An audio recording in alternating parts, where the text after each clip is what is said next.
Welcome to our Hong Kong brief program. I am your host, Jenny. Today, we're diving into some exciting updates from around the globe and right here in Hong Kong. First up, China's Communist Party is making bold moves by implementing new rules that might give President Xi Jinping more delegated power.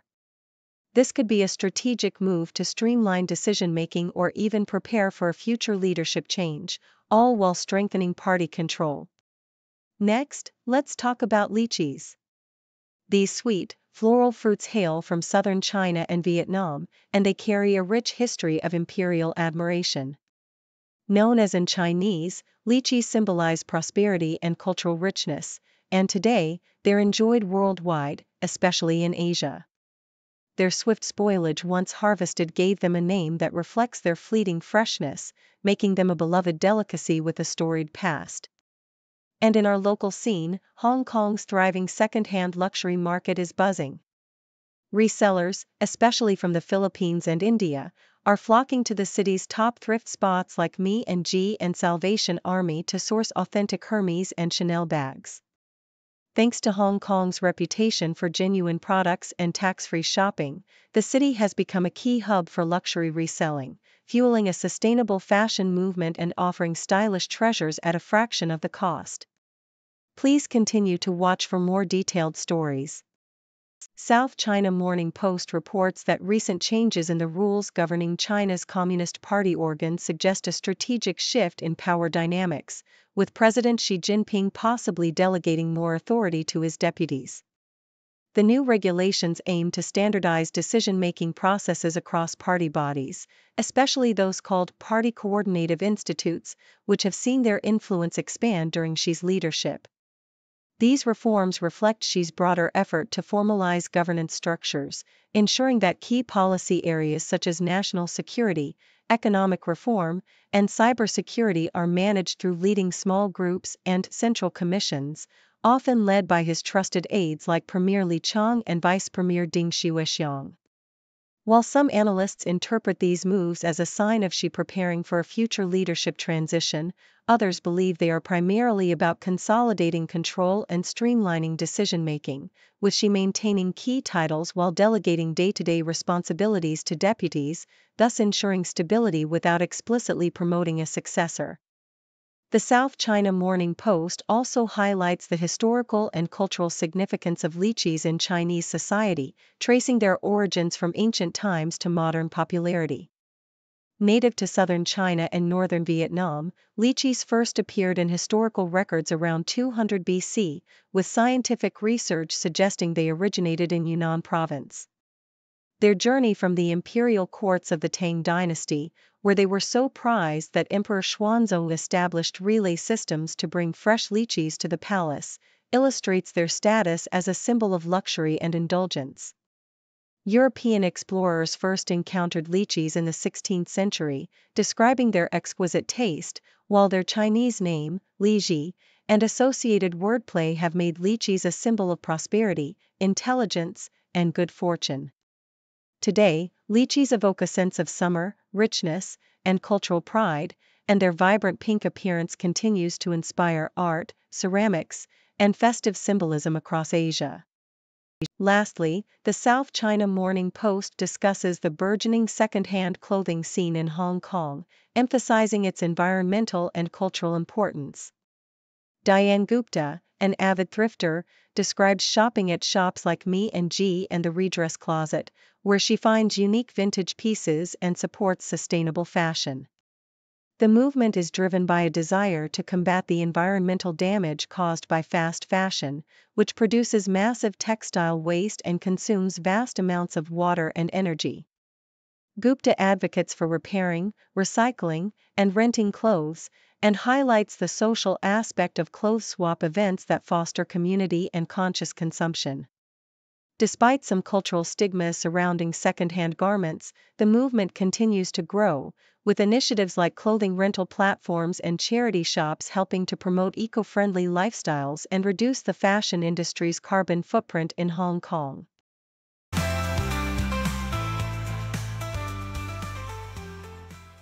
South China Morning Post reports on Hong Kong-born footballer Raphael Merkys, who has journeyed from training with prestigious clubs like PSG and Ajax to living his dream in Hong Kong.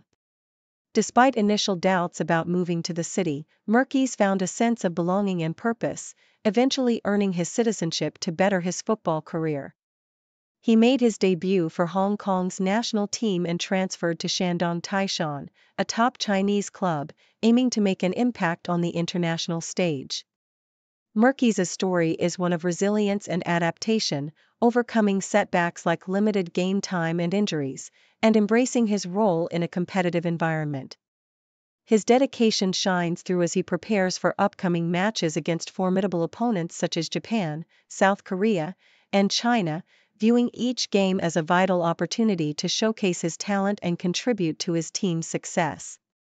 Living alone but motivated by his passion, Merkys' journey exemplifies the pursuit of dreams, blending his multicultural background with a deep sense of loyalty to Hong Kong, where he hopes to leave a lasting legacy. South China Morning Post also highlights New Zealand's revamped Golden Visa scheme, which has attracted a significant influx of wealthy applicants from mainland China and Hong Kong, eager to secure residency and luxury properties in the country. Since the scheme's relaunch in April, around 200 applications have been received, with applicants primarily from the US, mainland China, and Hong Kong. This program, with its 2 investment pathways, offers high-net-worth individuals the chance to live, work, and study in New Zealand, with a pathway to permanent residency. The scheme's appeal lies in New Zealand's relaxed lifestyle, excellent healthcare, and education, making it a desirable destination for those seeking stability and quality of life. However, the potential surge in luxury property demand, particularly in prime areas like Auckland's harbourfront suburbs, raises concerns about market impacts, especially as many applicants plan to purchase homes for personal use or land for large estates. Experts suggest that while the scheme could significantly influence the high-end property market, its overall impact on the broader housing market may be limited, primarily affecting luxury segments and specific neighborhoods. The South China Morning Post vividly captures the burgeoning market of pre-owned luxury goods in Hong Kong, highlighting how the city has become a magnet for resellers from countries like the Philippines and India. The allure of Hong Kong lies in its reputation for authentic products, ease of travel, and tax-free environment, which makes it an ideal sourcing hub. Industry insiders describe a thriving trade fueled by the city's abundant stock of second-hand luxury items, driven by local wealth and the dynamic buy, sell, and upgrade culture. Filipino and Indian resellers, in particular, leverage social media live streaming to reach a broad audience, bypassing physical store limitations, especially in regions where access to luxury goods is limited. Meanwhile, Hong Kong's strict authentication standards and the vast availability of luxury brands like Hermes further attract international traders, who often purchase in bulk before reselling at a profit in their home markets. Despite challenges such as declining mainland Chinese tourist spending and economic uncertainties, the city's status as a luxury hub remains resilient, thanks to its unique market environment and cultural practices of constantly exchanging luxury items. The South China Morning Post vividly details Hong Kong's historic achievement in rugby, emphasizing the significance of the men's team qualifying for the 2027 Rugby World Cup for the first time. The team's dominant 70-22 victory over South Korea in Incheon not only secured their spot but also marked a milestone for Hong Kong rugby, positioning it as only the second Asian team after Japan to qualify. The match showcased Hong Kong's offensive prowess, with standout performances from players like Matt Worley and Nathan Detyeri, whose leadership and skill set the stage for future international competitions. Coach Andrew Douglas expressed immense relief and pride, acknowledging the effort required to reach this level and the need for strategic planning over the next 2 years. The victory has ignited national pride and enthusiasm, with fans gathering in bars to celebrate and envision a bright future for Hong Kong rugby, fueling hopes that this achievement will inspire a new generation of players and elevate the sport's profile across the region. The South China Morning Post captures the emotional and communal spirit of Hong Kong's rugby triumph, illustrating how the city's residents rallied around their team in celebration. Watching the match in local bars, fans like Nick Lesek and Sunil Talwar, along with their young rugby-playing sons, reveled in the historic win, viewing it as a catalyst for the sport's growth. The victory has not only elevated Hong Kong's status on the world stage but also fostered a sense of unity and pride among the community, inspiring young athletes and encouraging broader participation in rugby. The event was more than just a game, it was a collective celebration of perseverance and achievement, with supporters expressing hope that this milestone will inspire future generations and boost rugby's popularity in Hong Kong. As fans toast their success, the city's rugby scene is poised for a new chapter, with the tournament qualification serving as a powerful motivator for aspiring players and a testament to Hong Kong's sporting resilience.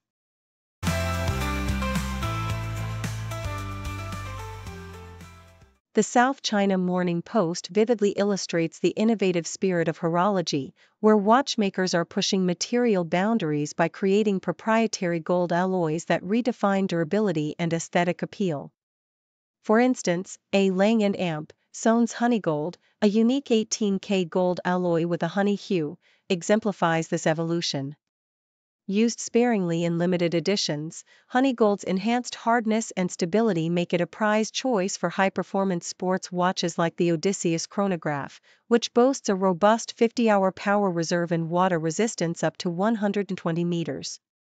Meanwhile, Rolex's Eve Rose Gold, infused with platinum, addresses the common issue of color fading, ensuring a consistent pink hue over time, as showcased in the new Oyster Perpetual Land Dweller 36. Mont Blanc's Lime Gold, with its subtle green tint, and Hublet's Magic Gold, the world's first scratch-resistant 18K gold, further exemplify how proprietary alloys are transforming watch aesthetics and resilience, blending artistry with cutting-edge material science. Japanese jeweler Tasaki's Sakura Gold, inspired by cherry blossoms, adds a poetic touch to this alloy revolution, demonstrating that innovation in horology extends beyond mechanics into the realm of material artistry, capturing delicate hues and structural strength in one. CNN's coverage of Japan's earthquake warnings paints a vivid picture of a nation grappling with natural uncertainty amid widespread rumors fueled by manga predictions. Despite a recent 5.5 magnitude quake off Kyushu's coast, authorities remain cautious, emphasizing that scientific knowledge cannot precisely forecast the timing or scale of earthquakes. The manga The Future I Saw, re-released in 2021, has stirred fears of a catastrophe, leading some travelers to avoid Japan, even as the country enjoys record-breaking tourism numbers. Experts like Ayataka Ebita stress that such predictions are unfounded and that earthquakes are a constant, unpredictable part of Japan's seismic landscape. The story underscores the tension between scientific reality and popular speculation, illustrating how a nation's cultural fabric can be woven with threads of both natural resilience and collective anxiety, especially when rumors threaten its vital tourism industry.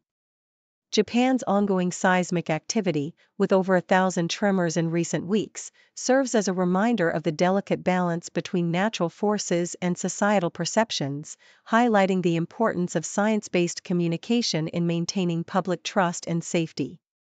Nikkei Asia's report vividly details how foreign investors exploit a loophole in Japan's tax treaties with Singapore, avoiding nearly $690 million in taxes between 2020 and 2022. This intricate scheme involves routing investments through Singapore-based special-purpose companies called TMKs, which then invest in Japanese real estate and infrastructure, claiming dividend deductions that dramatically lower tax liabilities. The process is facilitated by bilateral treaties that reduce withholding rates to as low as 5%, enabling double-dipping on tax breaks and resulting in significant tax avoidance. Despite Japan's efforts since 2000 to close such loopholes, negotiations with Singapore remain stagnant, allowing this practice to persist. Experts warn that this loophole undermines the integrity of Japan's tax system and calls for urgent reforms, either through treaty revisions or domestic legal adjustments. With foreign direct investment flowing steadily into Japan, Singapore ranking third among sources. This situation underscores the need for international cooperation and policy changes to ensure that profits derived from Japan's social infrastructure are fairly taxed, safeguarding public revenues and promoting a more equitable investment environment.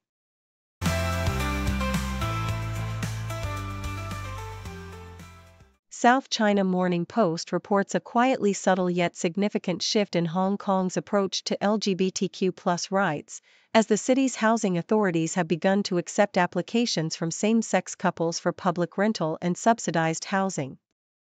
This move, executed discreetly through an update to application forms, replacing husband-wife with spouse, comes in response to a 2022 Court of Final Appeal ruling that recognized the equal rights of same-sex couples regarding housing and inheritance. While no applications from such couples have been filed yet, this administrative change signals a cautious yet progressive acknowledgement of judicial decisions, aligning with recent landmark judgments that challenged discriminatory policies and laws.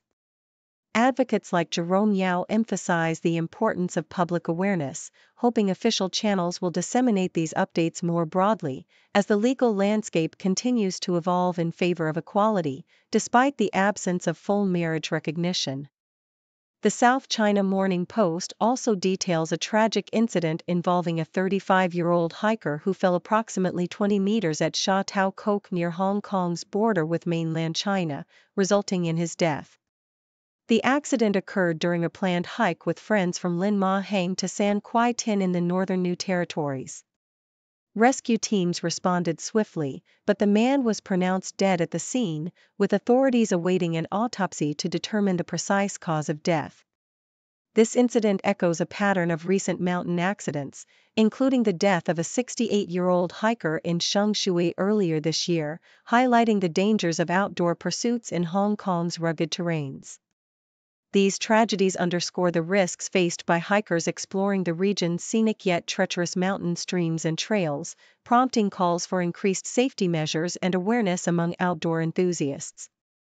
The Independent reports on a proposed legislative initiative in Hong Kong aimed at consolidating loyalty among lawmakers through a new code of conduct that explicitly prohibits vilifying the government and mandates sincere support for Beijing's authority over the city. The legislation, introduced in the Legislative Council, includes strict penalties such as suspensions and pay cuts for violations.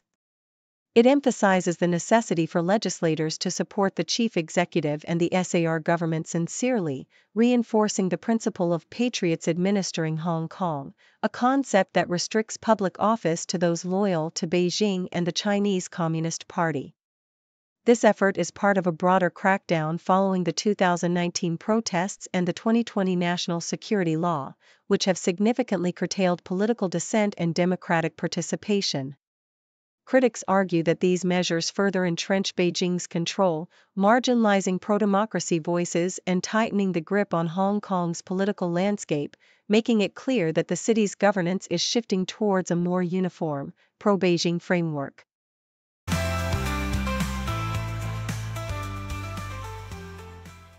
South China Morning Post reports that Hong Kong Chikawa fans braved the intense summer heat to participate in a preheat event at the Space Museum, showcasing vibrant art installations of the beloved characters, including Chikawa, Usagi, and Hatchaware. The event, organized by All Rights Reserved, aimed to build excitement for the upcoming August exhibition at K11 Musea, where fans could purchase locally themed merchandise such as dim sum-inspired keychains, clothes, and bags, fostering community spirit and boosting the local economy. Enthusiasts like Heidi Chung and Candy can express their anticipation, highlighting how the exhibition would reduce the need for overseas shopping and promote Hong Kong's unique cultural identity through creative products.